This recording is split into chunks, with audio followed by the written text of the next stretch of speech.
Hi everyone, welcome back to Brookdale Farm.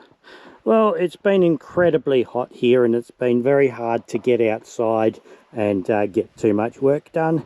So I haven't been able to get back to the little sunshine harvester for a few days because the other important farm jobs take up all the cool time of the day.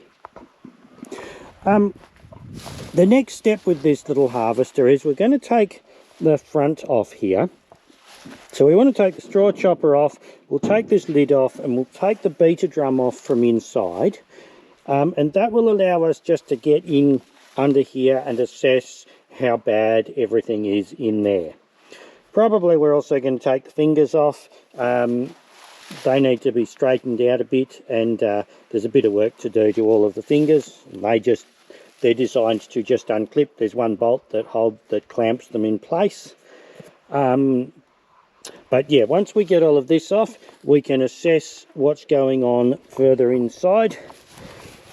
There is a piece of wood that is supposed to fit in this triangle here, and it's quite critical, and the size of it is quite critical. The trouble is, I don't have any of it left to try and even measure to see how big it is. And the other machine that I have looked at, the piece of wood is also fairly rotten.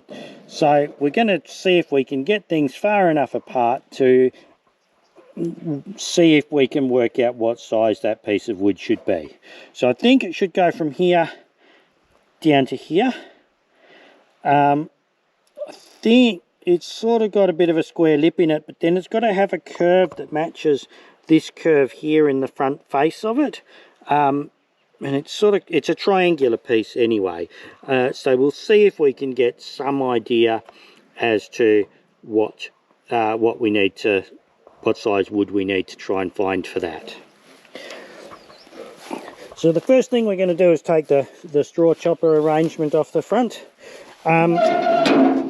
This hinges up and down like this, and it's mostly hooked back in the up position when you're operating. And it's designed so that when these clog up, the fingers clog up, you're supposed to be able to lift it up and down, and it's supposed to help clear your fingers and get everything back into the beater drum. They're not very effective, but they do work.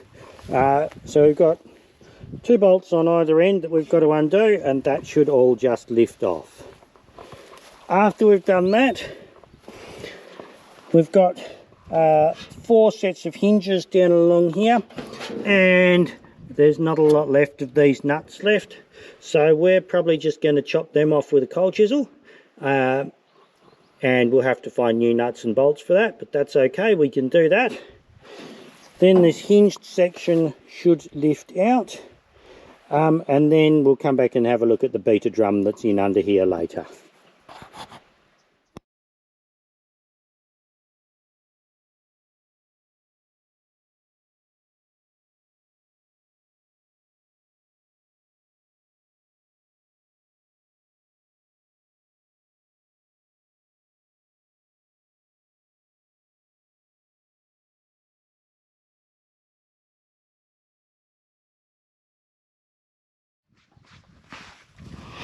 Okay, so we've got the top off, and you can see in here now how the beater drum works. This is a bit like one of those old reel lawnmowers in here. The the heads come up between these fingers, and the beater drum rotates and pulls it through here and mashes it up a little bit. And at the back here in this gap, there should be these little cheese grater plates that the grain gets rubbed against by the beater drum, and then it gets taken up elevators that should be in here back to the winnower section at the back. So as it turns out, I've only got 2 of these, and there needs to be 4 or 5 of them in here, so there's some more parts I'm going to have to find. Now we've got this up, we can see down here how badly bent this is. There's a couple of layers of steel in there, and behind that, you can't see it but I can feel it, there's a lot of laminated rust.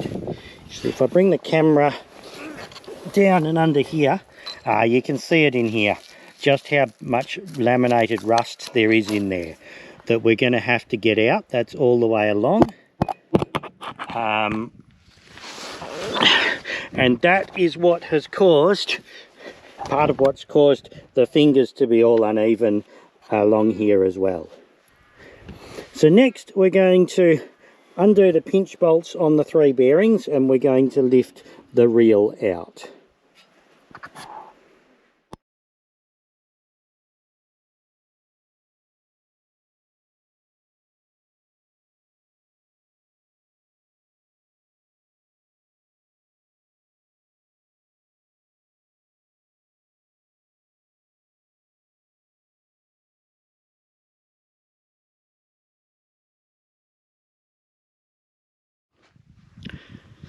Now that we've got the reel out of the way, we can see a little bit better what's going on in here. So there should be a piece of wood in here that supports these cheese grater blocks that are supposed to sit in here. I'm not sure if they're supposed to sit in behind that tin or in front of that tin, but a piece of wood is supposed to go back to this piece of angle here. It gets nailed, this piece of tin gets nailed down to it, and we know it's got to come in under here a bit. It's also got to have a curve in it that matches this curve on here, which is the same as the curve on these cheese grater parts. And that's going to be an interesting challenge to try and make that piece of wood up. I'm not quite sure how to get a nice curve in it down the full length here. And we are only guessing on the size that it needs to be as well. So that's going to be fun.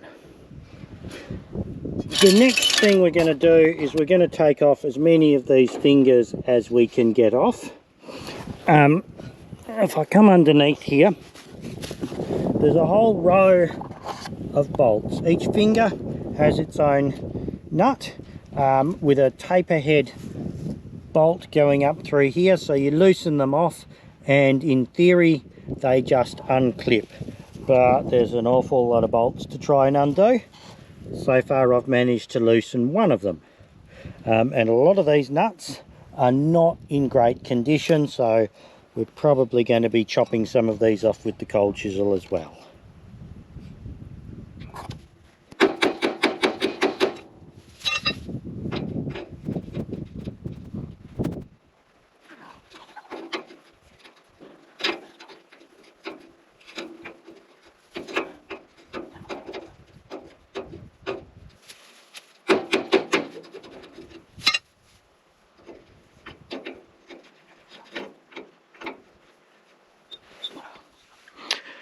Well, it always amazes me with old machinery like this, just how easily some of the nuts and bolts come undone. Even when some of them are in pretty poor condition. This one, half the nut has rusted away. Yeah, I've got quite a bundle of these fingers off. A lot of the rest of the nuts are a little bit too round, but I'll work away at getting them undone as well. Now that we've got some of these off, if we look closely in here, you can see these big wear marks in here. Now this is between each finger, and that is where the stubble has been rubbing on the bottom of the plate here. If we go underneath, you can probably see it a bit better. So you can see, just make out the wear line through there, and that is just from the stubble wearing across there acre after acre after acre, and gradually wearing away the metal. Well, we've got all of the fingers off, and other than two of the bolts, everything came undone, which is amazing. These bolts are a little bit hard to get. I do have some spares, but I managed to just cut the nuts off these, so we saved the two bolts, even though the nuts had to be sacrificed.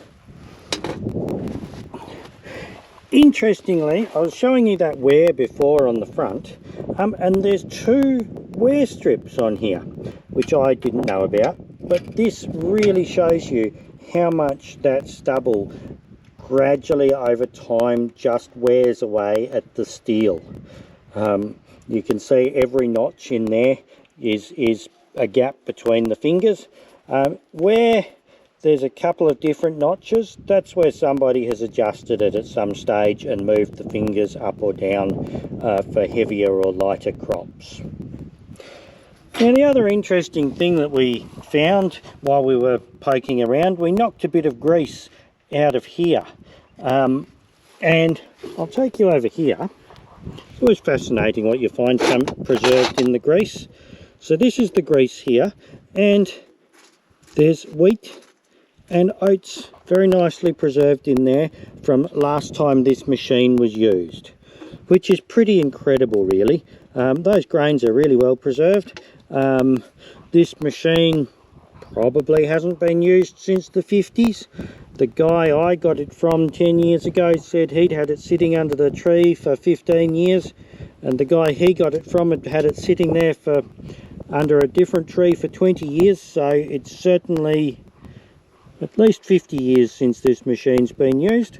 So yeah, it's always interesting to find things like that. Anyway, we've made a little bit more progress on our harvester restoration today. I hope you've enjoyed this little video. Thanks very much for watching, and I hope to see you again next time. Bye!